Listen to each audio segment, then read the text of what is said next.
I was a wrestler. And tell me a little bit about how you started. Well, at North Harford High School, Chuck Dusleski allowed me to be a manager in 7th grade, and so I got into it. So I wrestled, the whole way through junior high, and you had to practice with the team. And I ended up taking 3rd in the state, 2nd in the state, and then I wrestled at Towson State for a year.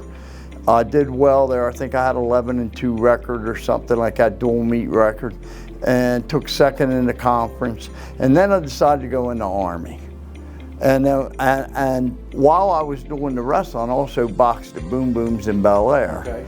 So when I got in the Army, I got into boxing a little bit at Fort Sill and won the post championship there. And at light heavy and heavy, because they didn't have anybody to fight the heavyweights, so I fought him. Then I left the Army. Then I was in Germany, and I wrestled over in Germany, and I won the Kaiserslautern Open, the Stuttgart Open, and a few other ones I forget about, because if you're talking 40-something, I forget the tournament. Were they freestyle or folk? Freestyle. Okay. But then, whenever we would have, the Army would go against dual meets with the Germans, they would come and get me. I was in an artillery unit, so my battery commander was real nice. He gave me a Jeep and a driver to drive me. Then I got out of there, went to Hartford for a year, won the Maryland JUCO championship, took 2nd in the regionals, and went to nationals, won my first 2 matches, broke my rib. I still got a rib popped out here. And so that knocked me out of the tournament, out of the nationals. I was doing pretty good. And then I got recruited to NC State. And then I wrestled at NC State for a semester and blew out my knee. And I said, heck, I'm done. I got my knee fixed. And I said, I'm done, because I was getting older. I come back, got a job, and then I started working at Aberdeen. Then I had like a 20-some years that I didn't do anything.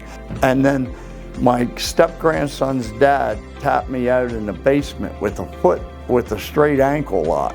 Then he tapped me out again with a straight ankle lock. And I said, I gotta learn this jiu-jitsu.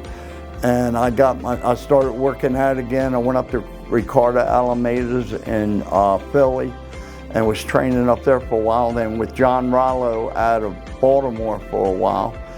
And then I lost a lot of weight because I did a lot of tournaments, just local tournaments like up in New York, and I would go to Florida and Chicago for the NAGA and Grappler's Quest tournaments. Grappler's Quest, for 2 years, I was #1 rated in the world in the Masters. I think it was like medium heavy or something. So is that like everybody over 35? Oh, anybody at 45. I'm for anybody 45 and up. I was rated.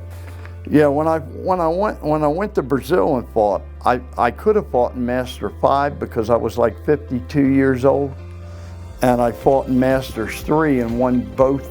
I won my weight class. Then they had an unlimited weight class. Well, an open weight.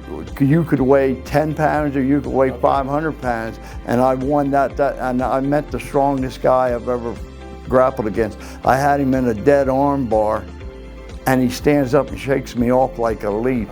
But I beat him on points, so I ended up winning 2 gold medals. I do want to emphasize this. I've won a lot of championships. I probably had 300 or 400 matches, over the years, probably closer to 400.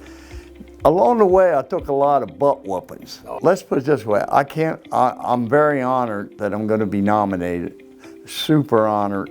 And I'll keep training until my body just sort of breaks down, because I just like being in the room with the guys. I'd just like to thank Chuck Dusleski, Dave Starnes was track coach. I learned a lot from him as far as conditioning. Boom Boom Lester, he's the one that always used to tell me, when you decide to do something, you can do more but never do less. So when I decide I'm going to run a mile, I have to run at least a mile. Maybe, I can add to it, but not less. So I owe a lot to Boom Boom and my mom and dad.